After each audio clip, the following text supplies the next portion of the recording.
हर हर महादेव। 15 फरवरी 2026 रविवार महाशिवरात्रि के दिन मात्र 7 दुर्वा आपकी सोई हुई किस्मत जगा सकती हैं। पूज्य पंडित प्रदीप मिश्रा जी ने इस दिन के लिए एक बहुत ही गुप्त दुर्वा उपाय बताया है।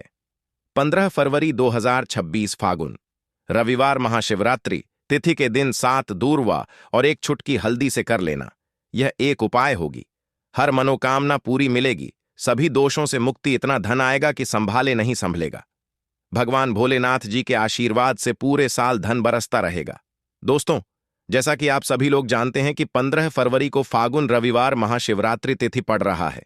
इसीलिए यह दिन बहुत ही खास है, क्योंकि देखिए दोस्तों, गुरु जी ने कहा है कि जब भी फागुन रविवार महाशिवरात्रि तिथि पड़े तो आपको सिर्फ और सिर्फ 7 दूवां और एक छुटकी हल्दी वाला उपाय करना चाहिए।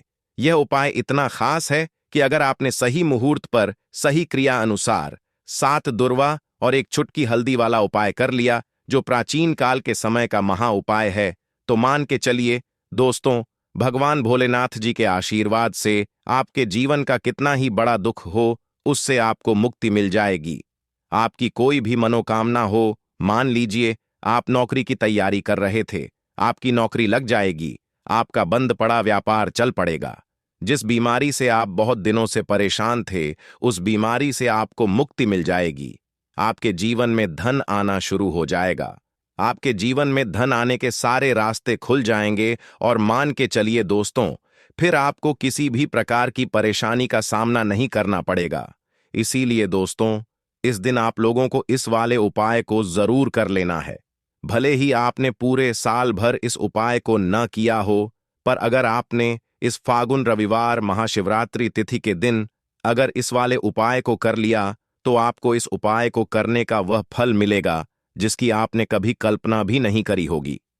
इसीलिए आप लोग इस 7 दूर्वा और एक छुटकी हल्दी वाले उपाय को एक बार जरूर कर लेना, ताकि आप लोगों के हाथ से यह मौका ना जा सके और आपको इस उपाय एक को करने का फल मिल सके। दोस्तों, यह उपाय पंडित जी ने अपनी अभी की ही शिव महापुराण की कथा में बताया है, जो इस उपाय को आज हम आपको बहुत अच्छे से समझाने वाले हैं। इस वीडियो को देखने के बाद इस उपाय को समझने के लिए आपको कोई और वीडियो को देखने की जरूरत नहीं पड़ेगी। तो चलिए दोस्तों, उपाय को शुरू करते हैं। उससे पहले हे भगवान भोलेनाथ, आपके इस वीडियो को जो भी लाइक और चैनल को सब्सक्राइब करें, उसके जीवन में कभी दुख दर्द मत आने देना। साथ ही साथ कमेंट बॉक्स में 5 जय भगवान भोलेनाथ जरूर लिखें, ताकि भगवान भोलेनाथ जी की कृपा आप सभी को प्राप्त हो सके। इसी के साथ में आप सभी को बता दूं कि आप लोग वीडियो को पूरा नहीं देखते हो, काट काट कर देखते हो और गलत गलत उपाय को कर लेते हो, तो आपसे निवेदन है कि वीडियो को पूरा जरूर देखें। देखिए दोस्तों, यह फागुन रविवार महाशिवरात्रि तिथि का दिन यह इतना खास होता है, इतना महत्वपूर्ण होता है। देखा गया है कभी कभी बड़े बड़े पूजा पाठ अनुष्ठान से जो मनोकामना पूर्ण नहीं होते, वह फागुन रविवार महाशिवरात्रि तिथि के दिन एक छोटे से उपाय करने से ही आपकी मनोकामना पूर्ण हो जाती है। और बहुत सारे लोगों ने इस उपाय को किया भी है और उनको इस उपाय को करने का फल भी जरूर मिला है। अगर आप लोग भी इस उपाय को करना चाहते हैं, तो आप इस उपाय को पहले अच्छे से समझ लेना, सुन लेना, उसके बाद करना। आपको इस उपाय का फल जरूर मिलेगा और इस उपाय को कर लेने से आपके घर में चाहे किसी भी प्रकार की दुख और समस्या क्यों ना चल रही हो, आपको उसका कारण भी नहीं पता है कि भाई यह समस्या किस कारण से चल रही है। उसका कुछ भी कारण हो सकता है, जैसे पितृदोष हो सकता है या किसी भी तरह का मंगल दोष भी हो सकता है। तो इस दिन आप लोगों को यह वाला उपाय कर लेना है। यह एक ऐसा उपाय है जिस उपाय को अगर किसी विशेष दिन पर किया जाए, तो भाई उस विशेष दिन का जो है वह तो हमें मिलता ही मिलता है। पर हमने उस दिन पर इस 7 दूर्वा और एक छुटकी हल्दी वाले उपाय को किया है, तो हमें उससे भी बड़ा फल मिलता है और फल बहुत जल्दी मिलता है, क्योंकि आप इस उपाय को बहुत ही बड़े और विशेष दिन पर कर रहे हो। तो चलिए अब उपाय के बारे में बात करते हैं, लेकिन उससे पहले आप लोगों को यह जानना आवश्यक है कि आखिर यह उपाय किस समय करना है, किसको करना है और कैसे करना है। तो चलिए हम आगे आपको वीडियो में एक एक करके बता देते हैं। तो दोस्तों, इस 7 दूर्वा और एक छुटकी हल्दी वाले उपाय को हमें इस रविवार महाशिवरात्रि तिथि के दिन कैसे करना है, किसको करना है, किस समय करना है और कहां पर करना है। ये सारे सवालों के जवाब आपको इस वीडियो में मिल जाएंगे। और जो ये वीडियो देखेगा भाई, उसको 7 दूर्वा और एक चुटकी हल्दी वाला उपाय जरूर करना चाहिए, क्योंकि इस दिन शत्रुओं और किसी भी दोष, किसी भी बीमारी से मुक्ति पाने के लिए 7 दूर्वा और एक चुटकी हल्दी का बहुत ही बड़ा और विशेष महत्व होता है। और जब बात आ जाए 7 दूर्वा और एक चुटकी हल्दी की, तो यह सोने पर सुहागा वाली बात हो जाती है और यह एक बहुत ही बड़ा उपाय हो जाता है। अब दोस्तों, इस 7 दूआ और एक चुटकी हल्दी वाले उपाय को आखिर करना किसको है, सबसे पहले हम लोग वह बात जान लेते हैं। तो देखो, घर की जो बड़ी माताएं बहनें होती हैं, उन माताओं बहनों में से कोई भी एक बड़ी माता बहन इस वाले उपाय को कर सकती है। और दोस्तों, अगर आप चाहे तो अपने घर में से सभी सदस्यों को भी इस उपाय को करवा सकते हैं। अगर किसी व्यक्ति की खुद की कोई मनोकामना है, खुद की कोई दुख और परेशानी है जो कि वह अपने लिए ही करना चाहता है, इस वाले उपाय को तो वह खुद अपने लिए भी कर सकता है। बाकी अगर कोई घर में से ऐसा है जो कि अपने पूरे घर परिवार की सुख और शांति के लिए यह वाला उपाय करना चाहता है, तो भाई वह भी कर सकता है। उसमें भी कोई दिक्कत वाली बात नहीं है। कहने का मतलब यह है कि इस उपाय को हर एक सदस्य भी कर सकता है और पूरे घर परिवार के सदस्य के लिए घर की बड़ी माताओं बहनों में से कोई एक माता बहन भी कर सकती है। माताएं बहनें अगर घर में उपस्थित ना हो या वह यह वाला उपाय ना कर पा रही हो, तो फिर घर का कोई बड़ा सदस्य भी इस 7 धुआं और एक चुटकी हल्दी वाले उपाय को कर सकता है, चाहे फिर वह पुरुष ही क्यों ना हो। उसमें कोई भी दिक्कत वाली बात नहीं है। अब दोस्तों, 7 दुर्वा और एक चुटकी हल्दी वाले उपाय को हमें करना कहां पर है? देखो, इस उपाय को हमें मंदिर में ही करना है। बहुत सारे लोग प्रश्न करते हैं, हर एक उपाय को करते समय क्या हम इस उपाय को घर पर या मंदिर में कर सकते हैं? देखो, तो इस वाले उपाय को आप मंदिर पर करोगे तो अच्छा रहेगा, घर में नहीं करना है इस वाले उपाय को। उसके बाद में दोस्तों, जो अगला प्रश्न निकल कर आता है वह यह आता है इस उपाय को लेकर कि आखिर इस उपाय को हमें किस समय करना है, सुबह के समय करना है कि शाम के समय करना है। तो देखो, इस वाले उपाय को आप लोग सुबह के समय भी कर सकते हो और शाम के समय प्रदोष काल में भी कर सकते हो। अब अगर आप पूछो कि भाई साहब, सबसे उत्तम समय कौन सा रहेगा इस 7 दूर्वा और एक चुटकी हल्दी वाले उपाय को करने का, तो हम आपसे बस यही कहेंगे कि इस उपाय को आप शाम के समय करेंगे तो ज्यादा बेहतर होगा, क्योंकि फागुन रविवार महाशिवरात्रि तिथि का दिन है और इस दिन प्रदोष काल के बहुत महत्व होता है। बाकी अगर सुबह के समय भी करेंगे तो भी अच्छा होगा, उसमें कोई भी दिक्कत वाली बात नहीं है। तो अब दोस्तों, जो अगली सबसे बड़ी और महत्वपूर्ण बात आती है वह यह आती है कि सुबह अगर हम उपाय को करेंगे तो हमें कितने बजे से लेकर कितने बजे तक के बीच में करना है, और शाम के समय प्रदोष काल में करेंगे तो हमें कितने बजे से लेकर कितने बजे के बीच में करना है। तो देखो, सुबह जितनी जल्दी हो सके आप उपाय को करने की कोशिश करना। बाकी अगर किसी कारणवश लेट भी हो जाओ, थोड़ी देर भी हो जाए तो देखो, सुबह जितनी जल्दी हो सके आप उपाय को करने की कोशिश करना। बाकी अगर किसी कारणवश लेट भी हो जाओ, थोड़ी देर भी हो जाए, तो 10 या 11 बजे तक भी आप उपाय कर लेना, पर 12 बजे से ज्यादा देरी ना हो। ठीक है, इस बात का ध्यान रखना।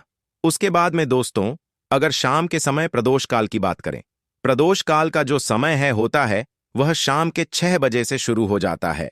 मतलब शाम के 6 बजे से लेकर 7 बजे के बीच का जो समय होता है, यह समय प्रदोष काल का समय होता है। इस उपाय को 7 बजे या 8 बजे के बीच में भी कर सकते हो। मतलब शाम के 6 बजे से रात 8 बजे के बीच में आप कभी भी इस वाले उपाय को कर सकते हो, उसमें कोई भी दिक्कत वाली बात नहीं है। परंतु 15 फरवरी फागुन रविवार महाशिवरात्रि तिथि के दिन कोशिश करना कि समय के अंतर्गत ही कर लो। किसी कारणवश ना कर पाओ तो थोड़ा देरी से भी कर सकते हो। तो चलिए, अब हम अपने सबसे पहले उपाय की बात कर लेते हैं। तो इस उपाय को करने के लिए सुबह होने से पहले उठ जाना है। घड़ी मत देखना, जब नींद अपने आप टूट जाए वही समय ठीक होता है। सबसे पहले जमीन पर पैर रखने से पहले मन में बोलना है, आज जो करूंगा वह सिर्फ अपने भाग्य को ठीक करने के लिए करूंगा। फिर बिना किसी से बात किए सीधा रसोई में जाना है। कोई दरवाजा जोर से मत बंद करना, सब कुछ धीरे से करना है। वहां हल्दी का डिब्बा ढूंढना है। जो सबसे कम इस्तेमाल होता है वही असली होता है। उसमें से बस एक चुटकी निकालनी है, ना ज्यादा ना कम। जितनी उंगलियों में आए उतनी, उससे ज्यादा नहीं। अब एक कटोरी चाहिए। तांबे की हो तो सबसे अच्छा पीतल चलेगा, नहीं तो मिट्टी का छोटा सा प्याला भी चलेगा, लेकिन प्लास्टिक नहीं चलेगा। अब उस हल्दी को उस कटोरी में रखना है, बिना किसी मंत्र, बिना किसी सोच के। बस हल्दी डालते हुए इतना बोलना है, जो पीला है वह उजाला है। मेरे जीवन में अब यही उजाला चाहिए और कुछ नहीं। अब एक सफेद कपड़ा ले लो, रुमाल हो या धोती का किनारा साफ हो, बस इतना जरूरी है। अब चुपचाप घर से बाहर निकल जाना है। किसी से पूछना नहीं, बताना नहीं। सीधे उस जगह जाना है जहां घास उगती हो। कोई मंदिर का पिछवाड़ा, कोई खाली मैदान, कोई तुलसी के पास की मिट्टी, कहीं भी जहां जमीन ने दूरवा को जन्म दिया हो। अब जमीन पर बैठना नहीं है, बस खड़े खड़े झुक कर देखना है और धीरे धीरे दूरवा तोड़नी है। पूरी की पूरी नहीं, बस ऊपर की 3 पत्तियों वाली शाखा, एक नहीं, 2 नहीं, पूरे 21 तोड़नी है। लेकिन हर बार जब तोड़ो तब मन में एक बात बोलनी है, हे गणपति मेरी अटकी हुई किस्मत को काट दो। हर बार यही 21 बार। अब वह दूरवा रुमाल में लपेट लो और घर लौट आओ। अब जहां सबसे ज्यादा शांति हो वहां बैठो। मंदिर हो तो ठीक, नहीं तो दीवार का वह कोना जहां बचपन में बैठते थे वहां बैठ जाना है। अब कटोरी को अपने सामने रख देना है, दूरवा खोलनी है और एक एक करके सारी दूरवा उस हल्दी में डालनी है और हर बार मन में बोलना है, जो रुकावट है वह अब नहीं रहेगी। फिर उसी कटोरी को अपने दोनों हाथों से उठाना है, आंखें बंद करनी है और एक लंबी सांस लेकर उसे माथे से लगाना है। फिर बिना कुछ बोले, बिना कुछ मांगे, बस 5 मिनट तक मौन बैठना है। वह मौन ही सबसे बड़ी प्रार्थना है। अब उसी कटोरी में थोड़ा सा शुद्ध जल डालना है। अगर गंगा जल हो तो बहुत अच्छा, नहीं है तो भी चलेगा। पानी से हल्दी और दूरवा भीग जाए, बस उतना। अब कटोरी को सिर के ऊपर से 3 बार घुमाना है, पहले दाएं से, फिर बाएं से, फिर एक बार और दाएं से, जैसे कोई अंधेरे का घेरा काट रहा हो। और फिर उस कटोरी को लेकर चुपचाप घर से बाहर जाना है। किसी पुराने पीपल के पेड़ के नीचे या किसी बहते पानी में, नदी में, वहां जाकर वह हल्दी और दूरवा बहा देनी है। लेकिन ध्यान रखना, पीछे मुड़कर नहीं देखना है। जैसे जो छोड़ आए वह अब दोबारा जिंदगी में लौटे नहीं। हाँ, फिर लौट कर घर आना है, हाथ मुंह धोना है, लेकिन ना कुछ खाना है ना पीना है। कम से कम 2 पहर तक कुछ नहीं, सिर्फ मौन रहना है और मन में एक बात टिकाए रखना है, अब जो होगा वह मेरे लिए सही होगा। यही उपाय है, यही टोटका है और यही भरोसा है। इसे किसी को बताना नहीं। हाँ, अब जब उपाय पूरा हो गया, जब तुमने चुपचाप हल्दी उठाई, दूरवा तोड़ी, मंत्र नहीं बोला, लेकिन प्रार्थना की, तो समझो कि अब काम उस स्तर पर शुरू हुआ है जहां शब्द नहीं पहुंचते, जहां इंसान की समझ रुक जाती है और जहां से किस्मत की चाल चलती है। मगर दिक्कत यह है कि आजकल इंसान इतना शोर सुनता है कि जब जीवन में कोई बदलाव चुपचाप आता है तो वह उसे पहचान ही नहीं पाता। इसीलिए जरूरी है यह जानना कि उस उपाय ने असर करना शुरू किया है या नहीं, और अगर हां तो कैसे। सबसे पहला संकेत, मन की हल्कापन। कोई बड़ी बात नहीं होती, बस एक सुबह उठते हो और बिना वजह मन हल्का महसूस करता है। ना कोई बड़ी खुशखबरी मिली होती है, ना कोई पैसा वापस आया होता है, लेकिन भीतर से लगता है कि जैसे कुछ हट गया है। कोई बोझ, कोई डर, कोई घबराहट जो महीनों से थी, आज नहीं है। यही पहला संकेत है कि उस हल्दी ने अपना रंग फैलाना शुरू कर दिया है और दूरवा ने जो बांधा था उसे काटना शुरू कर दिया है। दूसरा संकेत, वह लोग जो आपको नीचा दिखाते थे अचानक चुप हो जाते हैं। वह जो रोज ताना मारते थे, वह जो आपको नजरअंदाज करते थे, वह जो आपके रास्ते में दीवार बनते थे, अचानक जैसे किसी अदृश्य ताकत ने उनकी जुबान बांध दी हो। वह सामने होते हुए भी आपसे कुछ नहीं कह पाते, और जब आप जाते हो तो उनके चेहरे पर एक झिझक होती है, जैसे वह जानते हो कि अब आप वहीं नहीं रहे। यह दूरवा का काम है जो रुकावटें बिना आवाज के काट देती है। तीसरा संकेत, रुका हुआ पैसा, अटका हुआ काम अचानक बिना कोशिश के हल हो जाता है, जैसे किसी ने फाइल को धकेल दिया हो। जैसे कोई केस जो सालों से रुका था उसमें तारीख लग जाए, या बैंक का वह चेक जो बार बार लौटता था अब पास हो जाए। आप खुद सोचोगे मैंने तो कुछ नहीं किया, फिर यह कैसे हो गया, और वहीं आपको याद आएगा मैंने कुछ किया था, पर मौन में। चौथा संकेत, सपनों में कुछ दिखने लगता है। यह बात बहुत लोग नजरअंदाज कर देते हैं, लेकिन असर का असली रास्ता सपनों से होकर भी निकलता है। कोई पुराना बुजुर्ग दिखे जो चुपचाप खड़ा हो, कोई मंदिर दिखे जहां आप अकेले हो, कोई नदी जिसमें आप नहा रहे हो, या कोई पेड़ जिसके नीचे आप बैठे हो। यह सब संकेत हैं कि आपकी आत्मा उस ऊर्जा से जुड़ चुकी है जो हल्दी और दूरवा के जरिए जागी थी। पांचवा संकेत, बिना बोले लोगों का बर्ताव बदलने लगता है। घर में जो लोग आपको तवज्जो नहीं देते थे, अचानक बात करते हुए रुकते हैं। आपकी बातों को सुना जाने लगता है। ऑफिस में जो लोग मजाक उड़ाते थे, अब सलाह पूछने आते हैं। यह वह बदलाव है जो किसी विजेता की घोषणा नहीं करता, बस हवा का रुख बदल देता है। और सबसे गहरा संकेत, आपको कोई नया रास्ता दिखता है जो पहले कभी दिखा ही नहीं था। हो सकता है कि अचानक कोई नया काम हाथ लगे, कोई पुराना हुनर याद आए, कोई दोस्त पुराना फोन करे और नई बात कहे, या फिर अंदर से कोई आवाज आए, अब यह काम बंद करो और यह शुरू करो। यही सबसे मजबूत इशारा होता है कि हल्दी और दूरवा का टोटका सिर्फ बाहर नहीं, भीतर भी असर कर रहा है। लेकिन साथ ही साथ कुछ बातें और जान लो, यह असर हर किसी पर अलग होता है। किसी के लिए यह 3 दिन में दिखता है, किसी को 21 दिन लगते हैं, किसी को महीने भर बाद कोई बड़ा मोड़ मिलता है। लेकिन शर्त एक है, तुम्हारा भरोसा डगमगाना नहीं चाहिए।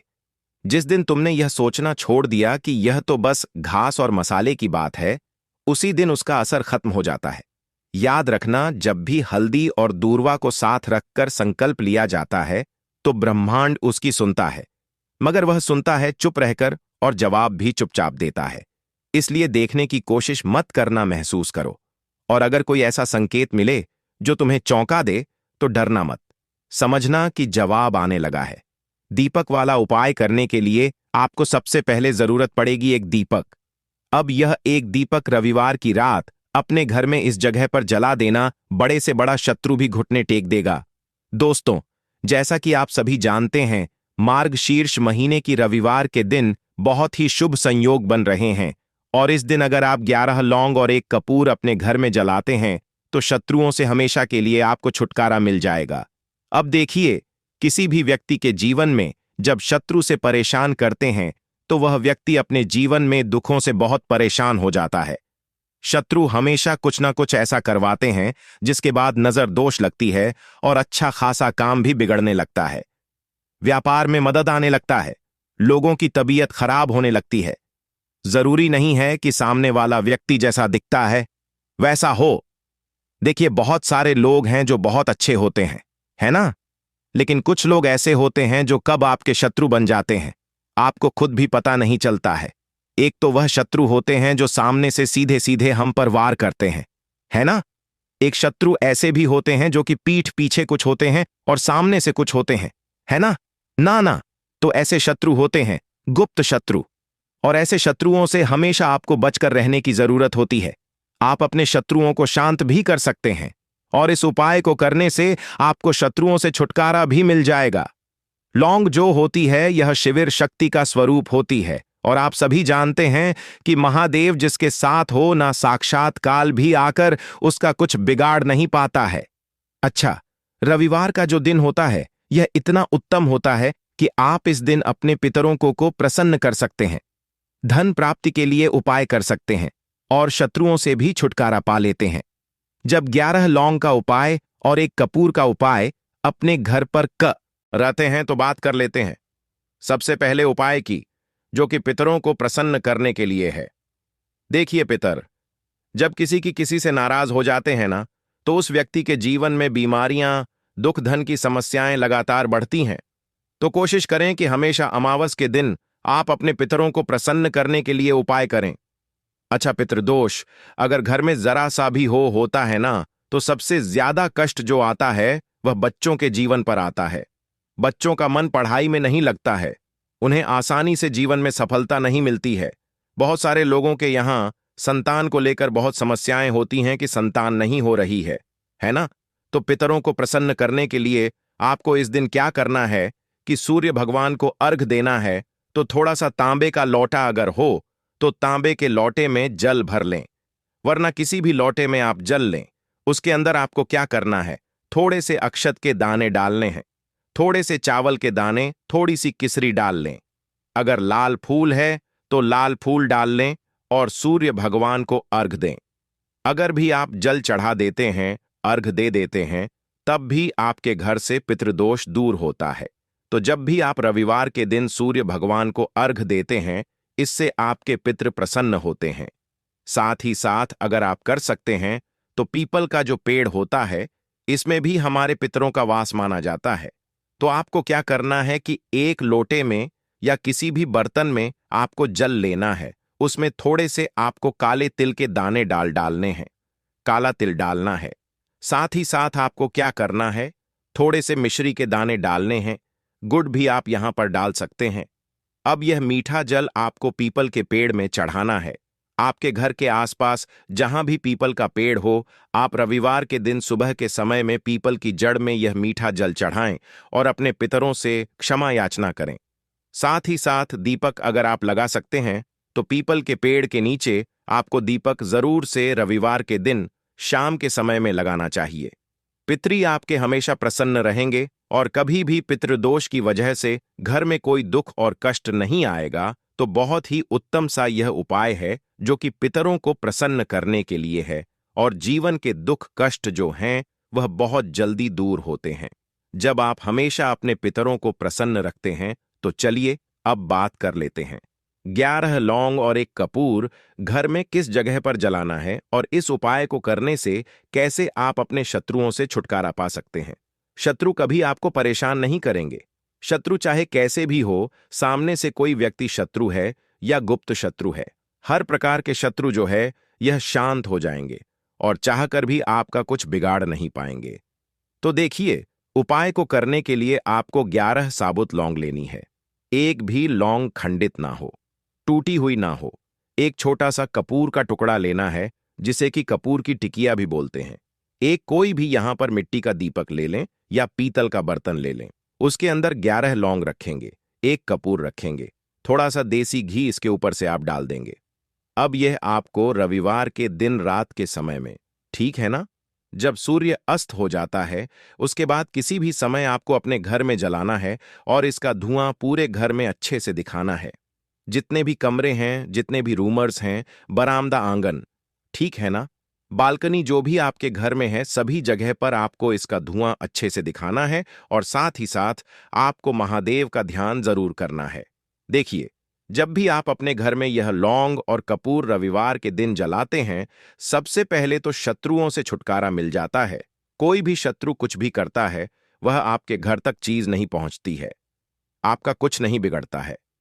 दूसरी चीज कि जब भी लौंग और कपूर आप जलाएंगे, आपके घर पर कोई संकट नहीं आता है, आपके धन पर कोई संकट नहीं आता है, घर में कोई परेशानियां नहीं आती हैं और हमेशा आपके घर में सकारात्मक ऊर्जा बढ़ती है, पॉजिटिव एनर्जी बढ़ती है, जिसके बाद आपके घर में धन की देवी माता लक्ष्मी वास करती है।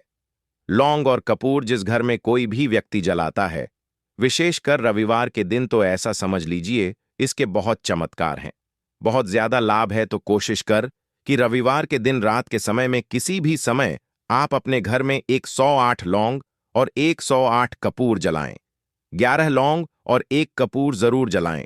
शत्रु जो हैं वह घुटने टेक देंगे और आपका कुछ नहीं बिगाड़ पाएंगे।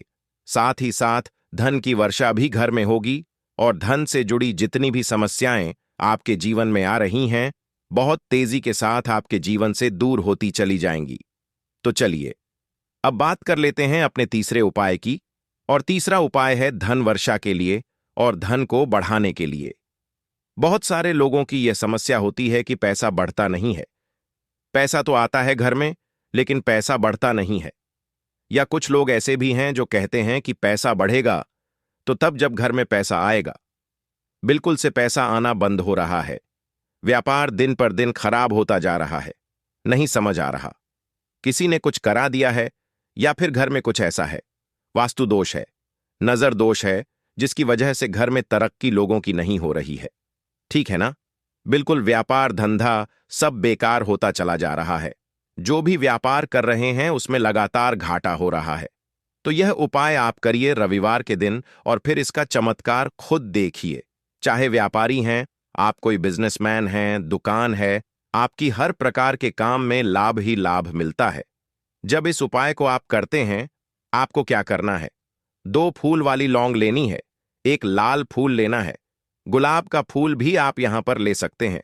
उसी गुलाब के फूल में यह 2 फूल वाली लौंग रख देनी है। एक देसी घी का दीपक आपको जलाना है। लंबी बात ई का।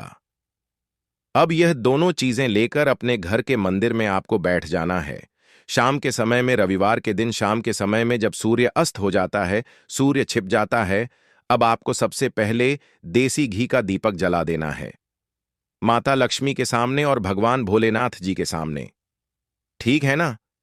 एक देसी घी का दीपक जला देंगे और जो लौंग और फूल आपने लिया है, यह अपने सीधे हाथ में आप रख लेंगे। अब आपको माता लक्ष्मी से अपने जीवन की समस्याओं को कहना है कि मेरा काम नहीं चलता है, मेरा व्यापार अच्छे से नहीं बढ़ता है, मेरा धन नहीं बढ़ रहा है, मेरे पैसे में बढ़ोतरी नहीं हो रही है। जो भी दुख है, जो भी पैसे को लेकर समस्याएं जीवन में हैं, सब कुछ आपको माता लक्ष्मी और श्री हरि भोलेनाथ से कह देना है। ठीक है ना? इसके बाद आपको मंत्र बोलना है। 11 बार ओम नमो भगवते वासुदेवाय नमः 11 बार यह मंत्र बोल देंगे और फिर वह फूल आपको माता लक्ष्मी को अर्पित कर देना है, उनके सामने चढ़ा देना है। चाहे मूर्ति है, आपके घर में माता लक्ष्मी की कोई भी तस्वीर है, प्रतिमा है, फिर आपको क्या करना है कि अपने घर के मुख्य दरवाजे पर भी 2 दीपक जरूर जलाने हैं, बाहर की तरफ रविवार के दिन। फिर देखिए आपके घर में कैसे पैसा आता है और धन बढ़ता चला जाता है। अब अगले दिन आप क्या करेंगे? जो फूल और लौंग आपने माता लक्ष्मी के सामने चढ़ाई थी, ठीक है ना? तो फूल तो आप किसी भी पेड़ पौधे के अंदर डाल देंगे। जो 2 लौंग आपने चढ़ाई हैं, उसे आप हमेशा अपने पास रखेंगे, अपने पर्स में रखेंगे। पर्स में पैसे रखते हैं या किसी भी चीज में आप अपने पास पैसे रखते हैं, बस वहीं पर आपको अपनी जेब में अगर रखते हैं तो जेब में रखेंगे, ठीक है ना? लेकिन ये 2 लौंग किसी भी कपड़े के अंदर रख के, किसी भी चीज के अंदर रख के आपको अपने पास हमेशा रखनी है। कोई भी नजर दोस्त परेशान नहीं करेगी, पैसा हमेशा घर में आएगा और हमेशा आपके जीवन में सुख समृद्धि बढ़ती चली जाएगी। तो रविवार के दिन इन अचूक उपायों को जरूर करें और इनका लाभ जरूर उठाएं। तो अब बात कर लेते हैं अपने अगले और महत्वपूर्ण उपाय की। तो दोस्तों, लौंग के उपाय के लिए आपको सबसे पहले जरूरत पड़ेगी 3 लौंग। अब 3 लौंग आज रविवार की रात 3 लौंग घर में इस जगह पर फेंक देना। धन की कमी आपके जीवन से दूर हो जाएगी और बड़े से बड़ा नजर दोष भी आपके घर से दूर हो जाएगा। घर परिवार के जितने भी सदस्य हैं, उनके जीवन से दूर हो जाएगा। राधे राधे दोस्तों। देखिए, आज की वीडियो बहुत ही खास है क्योंकि आज की वीडियो में 3 लौंग का ऐसा उपाय आपको बताने वाले हैं। 3 लौंग आपको अपने घर में जला देना है। इस उपाय को आपने रविवार के दिन कर लिया तो ऐसा मान के चलिए कि आपके जीवन के जो दुख हैं, अब उन्हें दूर होने में ज्यादा समय नहीं लगेगा। तो देखिए, बात करेंगे सबसे पहले लौंग की। लौंग जो होती है, पूजा पाठ हो गया। कोई भी हम बहुत बड़ी पूजा करते हैं या छोटी पूजा करते हैं, कोई भी चीज जब हम पूजा से रिलेटिव करते हैं, है ना, तो होता क्या है, हम उसमें लौंग जरूर लेते हैं। बजरंगबली का पूजन करते हैं, भगवान भोलेनाथ का पूजन करते हैं, महादेव का पूजन करते हैं, बजरंगबली का पूजन करते हैं। लौंग हम उसमें विशेष रूप से लेते हैं क्योंकि लौंग जो होती है, यह एक तरह से आपके घर से नजर दोष को भी दूर करती है, नेगेटिविटी को भी दूर करती है। और लौंग के जितने भी उपाय होते हैं, आपको बता दें, ये बहुत जल्दी देवी देवताओं को भी प्रसन्न करते हैं और आपके जीवन के कष्टों को बहुत जल्दी दूर कर देते हैं। तो जो लोग भी चाहते हैं ना कि हमारे जीवन के कष्ट जल्दी से जल्दी दूर हो जाए, उन्हें तो विशेषकर लौंग के उपाय जरूर करने चाहिए। जो लोग चाहते हैं जल्दी से जल्दी अच्छा सा रिजल्ट उनको उनके जीवन में मिले, पैसा उनके पास आए, पैसा उनके पास रुके, तो उन्हें भी विशेषकर लौंग के उपाय जरूर करने हैं। तो देखिए, ज्योतिष शास्त्र में भी लौंग के ऐसे ऐसे उपाय हैं जिन्हें करने से व्यक्ति अपने जीवन की बड़ी से बड़ी समस्या का समाधान निकाल सकता है। कहने का मतलब है, लौंग के उपाय करके आप अपने जीवन के बड़े बड़े कष्टों को ना बहुत आसानी से दूर कर सकते हैं। लेकिन बहुत बार हम होता क्या है, जीवन में जब कष्ट बहुत बढ़ जाते हैं, दुख बहुत बढ़ जाते हैं, तो हमारा जो दिमाग होता है वह सोच नहीं पाता है। हम नहीं समझ पाते हैं कि यह जो कष्ट हम इतने बड़े लग रहे हैं और होते भी हैं। जीवन में कभी कभी बहुत बड़े कष्ट आ जाते हैं, लेकिन यह बड़े बड़े कष्ट भी आप बहुत ही आसानी से दूर कर सकते हैं। लौंग के उपाय करके देखिए। पूरी सच्ची श्रद्धा के साथ जब कोई भी उपाय करते हैं ना, उसमें यह महत्व नहीं रखता है कि आप बड़ी पूजा करते हैं, छोटी पूजा करते हैं, बड़ा उपाय करते हैं, छोटा उपाय करते हैं। उसमें सच्ची श्रद्धा का होना और आपके विश्वास का होना। भगवान के ऊपर पूरा विश्वास करके जब आप कोई भी उपाय करते हैं ना, आपका उपाय सफल होता ही होता है और भगवान खुद आपके जीवन के संकटों को दूर दूर करने आते हैं। तो बात करेंगे सबसे पहले उपाय की, है ना, जो कि आपको करना है रविवार के दिन लौंग से। अब देखिए, जो सबसे पहला उपाय आपको बताने जा रहे हैं, इस उपाय को अगर आप करते हैं तो आप अपने जीवन में जो भी भगवान से मांगेंगे ना कि हाँ मुझे यह चीज चाहिए, है ना, मेरी यह मनोकामना है, यह पूरी नहीं हो रही है, भगवान आप मेरी इस मनोकामना को पूरा कर देना। तो आपकी मनोकामना पूर्ति के लिए आपको यह पहला उपाय करना है रविवार के दिन। तो देखिए आपको करना क्या है। यहां पर आपको 2 फूल वाली लौंग लेनी है ना। एक भी लौंग उसमें से खंडित ना हो, टूटी हुई ना हो। अब आप अपने घर में जो दीपक जलाते हैं, है ना, कुछ लोग होता है कि 5 दीपक जलाते हैं जब सुबह के टाइम में पूजा करते हैं। कोई कोई 2 दीपक जलाता है, कोई 3-4, है ना, कोई 1 दीपक ही जलाता है। तो देखिए हम तो अपने घर के मंदिर में 1 दीपक जलाते हैं। तो आपको